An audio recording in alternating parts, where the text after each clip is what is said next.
Quando eu pensei no tema, na verdade eu já faço algumas participações em alguns eventos aí pelo Brasil, eu pensei em começar fazendo essa provocação, né? Foi o RH que mudou ou foi o mundo corporativo que mudou? Na verdade, foram os dois, né? A gente vive mudanças constantes no mundo corporativo e, não obstante, o RH também teve que se reinventar. Falando um pouquinho de mim, né, como a Ivete já falou, eu sou executivo responsável por todas as unidades de RH da empresa. Estou num ambiente corporativo já há bastante tempo. Eu brinco muito, até com o meu time, né, que eu participei dessa mudança da área de recursos humanos, porque eu não sou originalmente da área de recursos humanos, eu venho da área de negócios, estou em RH há 7 anos e balizei minha carreira em uma formação multidisciplinar. Então, eu tenho formação em administração, mas também fui fazer especializações em RH e hoje eu estou no mundo do direito. Então, alguns devem se perguntar, né? Tantas formações, né? Mas é assim mesmo. Eu acho que todos nós que estamos aqui temos que cada vez mais buscar o conhecimento. Vi muito isso na fala dos palestrantes anteriores, da Larissa, da Sandra, que eu não estava aqui, mas pude perceber que a palestra dela foi bem significativa. E essa formação e esse conhecimento faz com que realmente a gente tenha um mindset diferente e consiga contribuir para os negócios.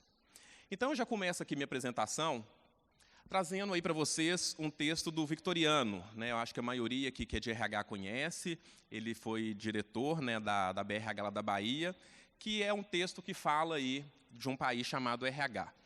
Então, a provocação que eu faço é, tudo que está ali naquele texto, que foi produzido, não sei, há 10, 15 anos atrás, nós fazemos ainda enquanto recursos humanos? Todos podem perceber ali, por uma simples leitura, que todos nós fazemos o que está ali. Então, ainda, nós somos a área responsável por organizar as relações na empresa, nós ainda fazemos admissões, nós ainda fazemos rescisões, nós ainda somos responsáveis pelo desenvolvimento das pessoas na empresa. Então, o mundo não mudou, né? O mundo de RH não mudou. Agora, o meio como o RH transforma as organizações, esse mudou bastante. Então, essa é a primeira provocação que eu trago. E para falar que a gente tem que se ligar aí nas competências e se conectar muito nessas competências que todo mundo aqui já falou, mas que são competências importantíssimas para a gente mudar o nosso posicionamento enquanto área de pessoas na empresa. Então, o primeiro deles é se conectar. Acho que todos nós aqui estamos vivendo aí essa era da transformação digital. Nós não podemos desconsiderar que a transformação ela está acontecendo. Então, a primeira dica que eu dou é que vocês realmente se conectem nessas novas tecnologias. Então, é entender um pouco o que é o Machine Learning, é entender como a inteligência artificial ajuda nos processos de recursos humanos, entender como os chatbots vão nos ajudar a transformar a experiência do colaborador. Então, tudo isso transforma realmente as organizações. Então, nós, enquanto profissionais de gestão, e não somente de recursos humanos, temos que estar ligados nessas novas tecnologias. Não em saber em como fazer, mas entender perfeitamente como elas podem ser aplicadas e ajudar nas decisões do dia a dia. Então, gente, quem ainda não está lendo manuais, não está se conectando aí através das plataformas de YouTube, na própria internet, no Google, entendendo como essas tecnologias funcionam, já está um pouco atrasado. Então, nós, enquanto gestores de pessoas, temos que entender como essas novas ferramentas vão ajudar e vão transformar as nossas relações. E tudo mudou, né, gente? Alguns palestrantes já trouxeram isso daqui, né? A forma com que a gente faz as coisas mudou. Né? A forma que a gente assiste televisão não é a mesma de 10 anos atrás. Né? A forma que se namora, né? Tenho certeza que alguns devam já ter utilizado aí o Tinder, né? Mudou. Então, as nossas relações mudaram. A forma com que o mundo vê as relações, ela está se alterando a cada dia. Então, nada mais justo do que a gente se adaptar também como área de recursos humanos, utilizando essas plataformas para nos ajudar. E aí eu trago para vocês aqui, a IC tem muita parceria com organizações e também tem com a Fundação Dom Cabral. Na verdade, isso é uma metodologia da Dom Cabral, que é a AAA, que, na verdade, ela fala quais são as competências que um profissional de gestão de pessoas vai ter que ter aí nos próximos anos para ser destaque. Uma delas são os 3 As, né? Então, uma delas é a antecipação, que nada mais é do que aquele profissional que consegue antecipar o que acontece no mundo e como que ele provoca isso dentro da sua organização. Eu acho que os palestrantes anteriores foram bem felizes em falar que o que funciona O que funciona, por exemplo, para a IC, não vai funcionar para a organização de vocês. Então, vocês têm que entender realmente o que é o DNA da empresa de vocês, o que é a cultura da empresa de vocês. Adaptabilidade. Hoje, o profissional que não consegue se adaptar às novas formas de se fazer ou uma nova cultura também tende a não se adaptar aí a esse novo momento que o mercado pede. E a questão da autonomia. Né, lá na IC a gente trabalha muito essa questão da autonomia. Vou falar mais à frente aqui um pouco de uma plataforma de gestão que a gente tem, que é a Robson, que a Ivete com certeza já deve ter falado aqui na Paraíba, que trabalha exatamente a autonomia. É uma plataforma de People Analytics que faz com que a gente tenha em um só lugar toda a plataforma de gestão da empresa. Então, é o meio que a tecnologia nos deu para acelerar e melhorar a gestão que a gente tem na operação. Então, essa AAA aí, que são os 3 As, que a Dom Cabral está trabalhando muito, fala exatamente nesse perfil, né, que todo mundo aí tem que estar ligado aí nessas competências mães aí que o mundo está dizendo para a gente. E aí, falando um pouco dessas competências, por isso que eu falo que a gente tem que trabalhar muito bem aquilo que serve para a nossa empresa.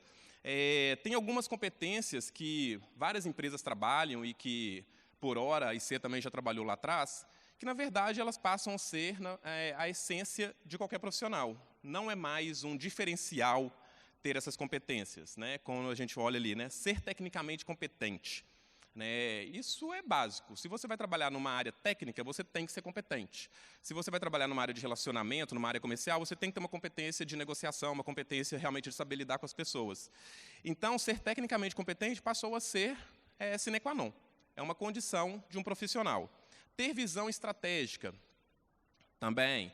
A visão estratégica, ela acontece a todo momento, né, independente da área que você está atuando.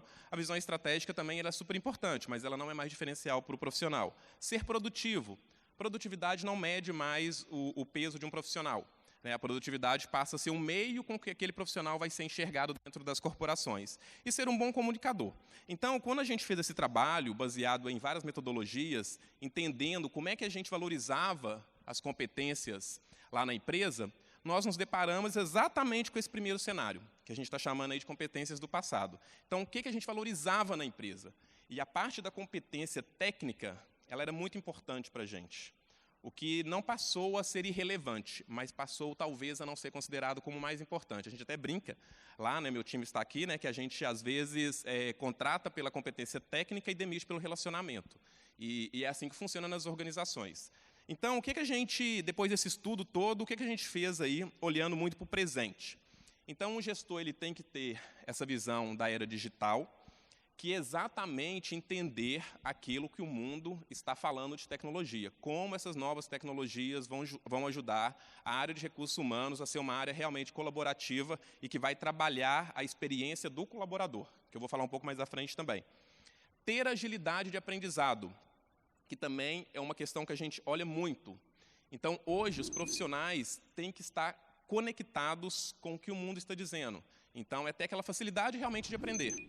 É aprender com o novo, é aprender com os erros, né? E eu brinco muito que as pessoas têm medo de errar, né? Eu, na minha rotina do dia a dia, eu tenho que tomar várias decisões a todo momento.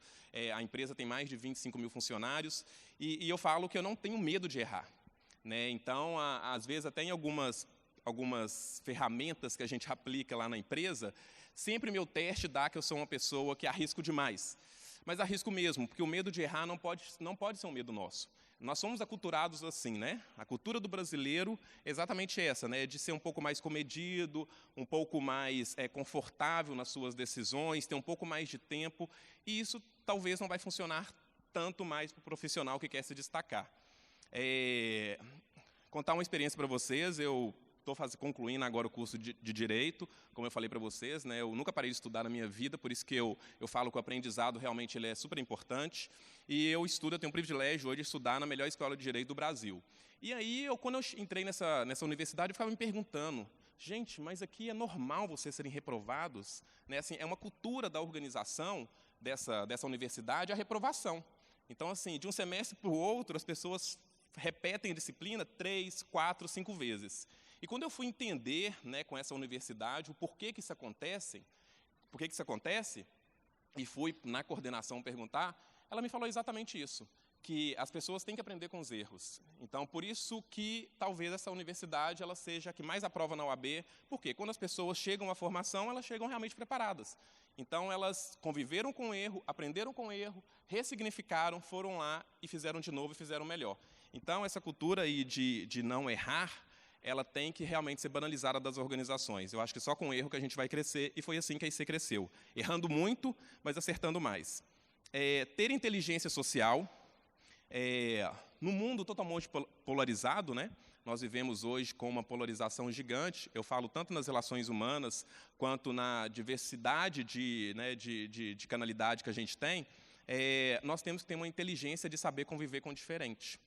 E não só o diferente na parte humana, o diferente em suas posições, em suas opiniões. Então, um profissional que tem essa facilidade de conviver com diferenças também é um profissional que se destaca. E ter o pensamento de designer, que exatamente não somente propor a ideia, ser criativo, que é super importante, né? Eu até vi aqui no último painel, né, falando aí da criatividade, acho super relevante. Então, eu quis dividir aqui com vocês um pouco aí dessas competências que nós estamos trabalhando lá na empresa, que são competências aí relevantes e que o mundo está dizendo que os profissionais vão ter que ter, e a gente já está praticando. E aí, mais uma vez, eu sei que isso aqui já foi falado, talvez não nessa metodologia, que são as novas plataformas, né, que a gente está trabalhando, que aí o nome, né, técnico, é Omnichannel, que, na verdade, é você convergir todas as plataformas de atendimento e de relações que você tem na sua organização em uma plataforma só. Quando a gente vai para algum aplicativo, o que a gente gosta nesse aplicativo é a facilidade de uso que ele tem para a gente e o valor que ele gera para a gente. Então, não adianta nós, enquanto recursos humanos, e aí, assim, aqui eu imagino que tem empresas aqui de todos os portes, de pequeno, médio e grande porte, independente da relação que você crie com o seu colaborador, a experiência que ele vive com você, que ele vive com a área de recursos humanos ou com a área de negócios, tem que ser o principal. Então, lá na empresa também nós estamos convergindo todos os canais. Então, todos os canais que estão ligados à diretoria de pessoas, o colaborador, ele tem na palma da mão, em um aplicativo só, ele resolve todos os problemas, ele consegue fazer tudo ali naquele único meio. Então, isso é você trabalhar a experiência do usuário, a experiência do colaborador. E aí eu trouxe aqui também, a gente lá na empresa, usando também da tecnologia como meio, nós temos lá o Right, que é o nosso sistema de seleção, que na verdade é uma plataforma super inteligente, que ela usa algumas metodologias, tanto de machine learning, mas de inteligência artificial também, que nós hoje conseguimos fazer o processo de seleção todo da casa da pessoa. Então, a pessoa ela vai lá, ela entra pelo Facebook, ela preenche um cadastro e ela vai para uma parte de teste que ela faz de forma online, sem estar conectadas lá conosco na empresa. Então, mais uma vez, mostrar que a tecnologia pode nos ajudar. Né? As pessoas que faziam seleção, as nossas psicólogas, elas estão lá até hoje, mas elas estão pensando em coisas nobres. Né? Quando a gente fala aqui em tarefas repetitivas, né, falo muito aqui de planilha de Excel, de algumas tarefas que realmente não dependem mais do humano, eu concordo plenamente. O ser humano ele foi feito para atividades nobres, então a gente substituiu as pessoas que faziam coisas não tão nobres para fazer coisas nobres. Então a gente tem lá hoje a equipe que fazia a seleção, ela se reinventou e hoje ela alimenta a máquina, que é uma máquina de seleção super assertiva, que a gente ganha em produtividade, que a gente ganha em tempo, que a gente ganha em celeridade. E aí também, acho que o próximo sequência aqui, a gente também reconstruiu a área de departamento pessoal da empresa, que também fica sob minha gestão. Área de DP, né? Quem aqui é de DP? Só tem, umas 7 pessoas, que é uma área totalmente legalista, né, uma área burocrática da empresa, que geralmente as pessoas não gostam muito de DP, porque realmente é uma área muito técnica, às vezes amarra os processos. Então, também, há 4 anos atrás, nós decidimos reinventar a área de departamento pessoal da empresa. Então, nós tornamos todo o processo de departamento pessoal da empresa totalmente fluido. E aí eu tenho um videozinho aqui que é rápido, é sem som, só mostrando como que é uma admissão hoje na empresa, que hoje o humano não coloca a mão.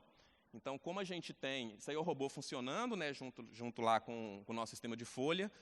Então, como nós temos o Right, né, que permite com que o prospect, né, o prospect colaborador, tem a possibilidade de fazer todo o cadastro dele, nós conseguimos importar isso tudo através lá do Write. Então, a admissão é toda feita por um robô, que ele vai em todas as plataformas buscar as informações, e uma admissão que antes eu precisava de uma pessoa ali fazendo uma parte burocrática, que demorava em torno de 18 minutos, hoje eu tenho um robô que faz em 40 segundos, em 50 segundos. Então, isso é, mais uma vez, a área de recursos humanos usando a tecnologia realmente para melhorar a vida das pessoas. E aí, não obstante, nós também lá na empresa, a gente cuida muito dessa parte de desenvolvimento. Então, nós temos a Universidade da IC lá, e mais uma vez, né, quando a gente foi trocar experiências com outras empresas, outras organizações que têm universidades corporativas super robustas, nós vimos que a gente tinha que fazer uma universidade com o DNA, com o fit cultural da IC. Então, nós buscamos fazer uma universidade que integrasse todas as formas de avaliação que a gente tem. Então, lá a gente tem avaliação 360 graus, tem pesquisa de clima, tem a Robson, que nos ajuda com essa parte de resultado, mas isso tudo responsivo e de forma digital. Nada lá é por papel, nada lá é por pesquisa. A gente utiliza realmente a tecnologia a nosso favor. Então, nós pegamos todas essas avaliações, empacotamos tudo isso em um sistema e tem uma inteligência por trás disso, trabalhando o que vai ser direcionamento para a gente enquanto desenvolvimento organizacional. Então, também a tecnologia que nos ajudou bastante a possibilitar que a Universidade da IC saísse. Isso aqui é um spoiler que eu estou dando aqui. Na verdade, a gente vai lançar a Universidade da IC oficialmente agora no mês de outubro, mas, mais uma vez, o que a gente tem que pensar é na experiência do colaborador. Então, a gente quis fazer uma universidade que fosse totalmente fácil de uso, que até tivesse uma leitura um pouco de rede social, que vai conectar as pessoas numa experiência diferente. Então, ali, né, vocês verem ali, né, que tem ali, né, minhas conquistas, né, minha loja, webinar. Então, é a autogestão. Então, é a pessoa entendendo o que é melhor para ela. Então, tudo isso vai estar empacotado dentro da universidade corporativa, e que vai também ser uma rede social interna da empresa. Então, todo mundo vai poder se conectar. Então, se eu quero me conectar com a Ivete, eu vou me conectar com a Ivete dentro da minha universidade corporativa. Se eu quero disponibilizar um conteúdo, que seja um conteúdo bacana, eu vou lá na universidade corporativa e vou pedir a validação da área de recursos humanos para compartilhar um conteúdo bacana. Então, é utilizar a rede para possibilitar o desenvolvimento. Então, o desenvolvimento, gente, ele vem da gente mesmo. É evidente que a empresa tem a parte dela, e a universidade ela vai contribuir com isso, mas a pessoa tem que querer, né? O colaborador tem que querer.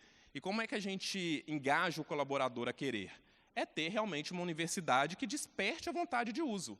Né? E nesse trabalho que a gente fez, a gente visitou várias universidades super reconhecidas, e algumas delas não geram valor para os colaboradores. Quando a gente ia discutir com o gestor de RH, ele falava, eu tenho universidade, é super bacana, tem vários conteúdos, mas não gera valor para o colaborador.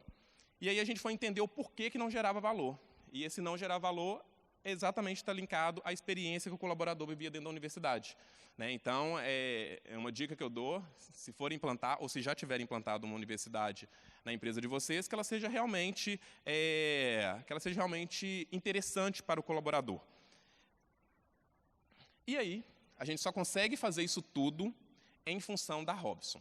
A Robson, ela nasceu, é uma empresa hoje, é uma spin-off que foi feita da IC, é uma empresa que nasceu da IC, mas hoje é uma empresa totalmente apartada.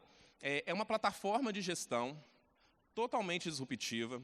A gente vem ganhando prêmios e prêmios, inclusive agora também, no CONAREC, a gente ganhou também um prêmio com a Robson, que ela trabalha os pilares essenciais da disponibilização de dados, né, da gestão de dados das pessoas dentro da empresa. Então, ela trabalha a autogestão. Então, hoje, todos os nossos colaboradores, eles não precisam mais de ter as informações de resultados, de meritocracia, de o que ele pode ganhar, o que ele pode comprar, através do gestor dele. Ele mesmo cuida da experiência dele dentro da Robson. E aí, né, o maior desafio, né, que eu sempre falo com o meu time, política lá muito forte da cultura da empresa, nós defendemos a cultura da empresa, essa cultura ela vem de 27 anos, a cultura não mudou. Nós temos valores dentro da empresa hoje, 10 valores que norteiam a empresa e engraçado que quando a gente vai ler os valores, né, que hoje é muito fluido dentro da organização, ele passa por essa questão de poder errar, ele passa da questão de ser ser tecnologicamente evoluído, de aprender, né, com os erros. Então, a espinha dorsal da cultura da empresa, ela está estabelecida ali naqueles valores que a gente tem, que são 10. E aí, quando eu falo do desafio que nós todos temos enquanto área de gestão de pessoas, é que a todo momento, e eu esqueci o nome agora da pessoa que falou aqui, mas falou um pouco do que a gente aprende, né, que a gente, 33% a gente perde de um ano para o outro, e é fato, isso acontece mesmo. Então, o nosso maior desafio enquanto área de gestão é primeiro construir coisas que realmente são relevantes para a organização, para os colaboradores e para a sociedade. Depois, significar. Não adianta construir por construir. Nosso papel enquanto gestão de pessoas é de dar o significado, o porquê daquela construção. Depois, desconstruir, que ainda é um pensamento que algumas pessoas não têm, de desconstruir algumas coisas que têm que ser desconstruídas. O negócio pede isso, o mercado pede isso, e a gente não tem que ter esse medo de desconstruir e de significar. Eu brinco muito que é como se fosse um PDCA, né? É um ciclo que não vai acabar, né, praticamente nunca, porque é uma roda que gira e que tem que girar todo dia, tem que girar todo o tempo para que a gente realmente faça a transformação acontecer. E aí, eu trouxe esse slide aqui, porque nós, enquanto recursos humanos e enquanto gestores de pessoas, temos uma responsabilidade gigante, não somente na vida dos colaboradores, mas no mundo. Né? Quando a gente olha, né, um dia tem 24 horas, a pessoa, vamos considerar assim, uma pessoa comum, dorme 8 horas por dia, sobram 16. Das 16 horas, 8 horas a pessoa está na empresa. Então, nós, assim, minimamente já cuidamos de 50% da vida da pessoa. E algumas pesquisas mostram que a empresa, ela lastra para a vida social da pessoa em 20%.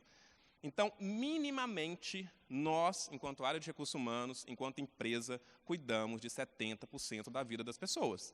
Então, se nós não transformarmos a experiência das pessoas dentro das organizações, nós estaremos transformando, não de forma positiva a vida das pessoas na sociedade. E isso tudo é em cadeia, e aí vai para o mundo. Porque se uma pessoa ela não está bem na organização, automaticamente ela não está bem nas relações humanas dela.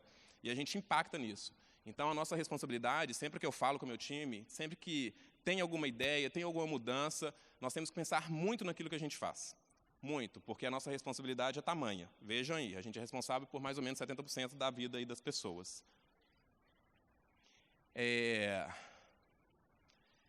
E aí tem um vídeo aqui, que eu já sei que a Sandra, né, passou na parte da manhã, mas é um vídeo que eu gosto bastante. Eu ia tirar da minha palestra, mas eu resolvi deixá-lo, porque acredito que talvez algumas pessoas aqui não pôde participar, como eu, da palestra da Sandra na parte da manhã.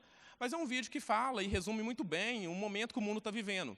Esse momento de transformação, de tudo mudando, de novas tecnologias, de metodologias ágeis, mas o que fica são as pessoas.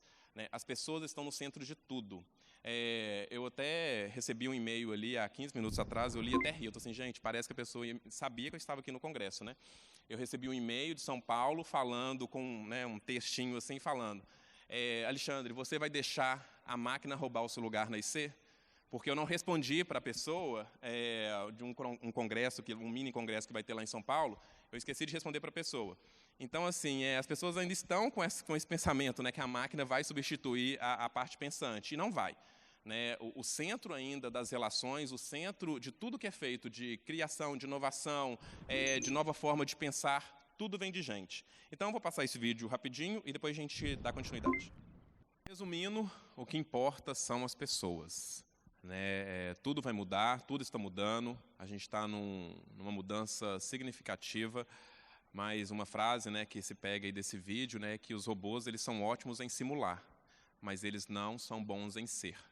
Ser, somente as pessoas serão e são alguma coisa. Então é isso, eu tinha uma meta aqui de fazer uma apresentação rápida, para a gente não fugir tanto do tempo. Quem quiser depois falar comigo, estou no LinkedIn, também aí tem meu contato aí, a BRH. Muito obrigado e até a próxima.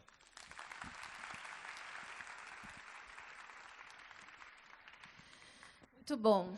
Então, Alexandre, queria te fazer uma pergunta, ao mesmo tempo uma provocação também, porque você falou muito aí, né, da experiência dos colaboradores, né, dessa preocupação enquanto área de RH, no desenvolvimento das pessoas utilizando a tecnologia. Como executivo da área de pessoas, por que você avalia que o desenvolvimento das pessoas e também atuar na sociedade é importante? Como que você tem essa visão, né? Você que viaja em várias cidades, né, em realidades diferentes. Não, perfeito. Eu ainda sou do tempo que se acredita no desenvolvimento e no valor das pessoas.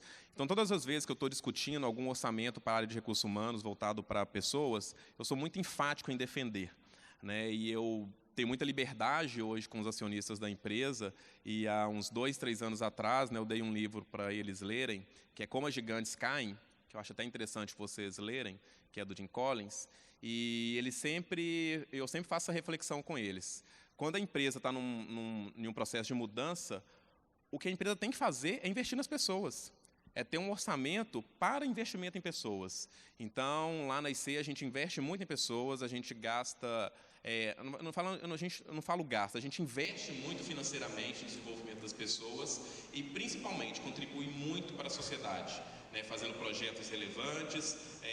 Agora, né, nos últimos meses, nós fizemos um projeto em que a gente incluiu digitalmente, né, os pais dos colaboradores nessas novas plataformas, nas redes sociais, em um curso de mini informática, trazendo todos os colaboradores, todos os pais dos colaboradores para dentro da empresa. Então, a questão do investimento, ela tem que ser perene, ela nunca pode acabar. E a empresa que, no momento de crise ou no momento de mudança, não investe nas pessoas, reduz o orçamento da área de recursos humanos, ela está fadada ou a dar errado ou a ter mais dificuldade para passar essa mudança. Então, essa é uma coisa, né, isso é uma coisa que a IC sempre preza e que eu prezo também enquanto responsável pela área de pessoas. Vamos para as perguntas. Aí, alguém tem alguma pergunta? Alexandre? Sim. Eu sou Ere Queiroz. E então, eu desconfio, eu quero compartilhar com você e ouvir sua opinião. Eu desconfio que a humanização da transformação digital, ela vai além do que um robô com uma fala semelhante a uma pessoa ou de uma experiência que pode ser totalmente digital e a gente lança a mão de uma pessoa, né? Essa expectativa de ter uma pessoa no meio da tecnologia. Então, eu desconfio que a humanização vai além disso, que passa pelas necessidades, colocar a tecnologia a serviço das necessidades, e eu gostaria de ouvir a sua percepção, porque você implantou bastante coisa aí na sua empresa. Sim, muito bem. Obrigado pela pergunta. Então, como eu falei, eu acredito que a tecnologia, né, essas novas funcionalidades, elas são um meio, né, na relação. Elas nunca podem ser o fim. Nós temos lá na empresa atendimentos de vários setores, principalmente setores de telecom e de TV por assinatura. E eu fico muito feliz em algumas pesquisas que estão acontecendo, das pessoas não gostarem de ser atendidas por URA, não gostarem de ser atendidas por robôs. Porque, por mais que as máquinas tentem chegar próximo ao humano, é diferente você ser atendido por uma pessoa que realmente está pensando, que tem um intelecto. Então, eu vejo que ainda vai se demorar muito até que a máquina aprenda e seja realmente cognitiva no sentido de saber interpretar aquilo que o humano está querendo dizer para ela. Eu vejo que as relações humanas, elas são ainda a chave do negócio. Né? Não adianta nada eu implantar por isso que eu falei muito na minha fala da experiência do colaborador e da experiência do usuário. Né? Não adianta nada implantarmos ferramentas que vão facilitar a vida das pessoas se efetivamente elas não vão facilitar. Se eu não tiver um canal que atenda bem as pessoas de uma forma satisfatória, que ele seja digital, mas se ele não realmente é efetivo ali naquilo que ele quer dizer. Então, eu entendo que essa parte das relações humanas vai se perdurar por tempos ainda. Vai se chegar um momento que, sim, a máquina vai ser cognitiva, até de certo ponto, de entender aquilo que é perguntado, isso já existe, né, em algumas tecnologias, mas eu ainda não substituo o humano. Eu vejo que as relações ainda humanas, elas têm valor, e têm valor para a gente. Né? Lá na empresa mesmo, eu brinco que a minha sala, como eu atendo, né, todas as diretorias, minha sala é praticamente um mini consultório. Né? Então, assim, a todo momento as pessoas têm necessidades, têm algumas demandas que somente eu consigo resolver, uma outra pessoa que esteja na minha posição consegue resolver. E, da mesma forma, relações complexas que a gente vive na nossa sociedade. Né? Quando a gente fala de resolver um problema, seja de uma conta de telefone, uma conta de luz que a gente tenha, quando a gente tem um problema mais complexo, se um humano não ajudar a gente não consegue sair daquele problema. Então, as relações humanas ainda vão se perdurar e eu acredito nisso. Então, gostaria aqui de agradecer, Alexandre, a sua participação, né, de ter vindo lá de Belo Horizonte para nos prestigiar com a sua presença, te entregar aqui em nome da BRH, né, uma lembrança para você. Muito obrigada.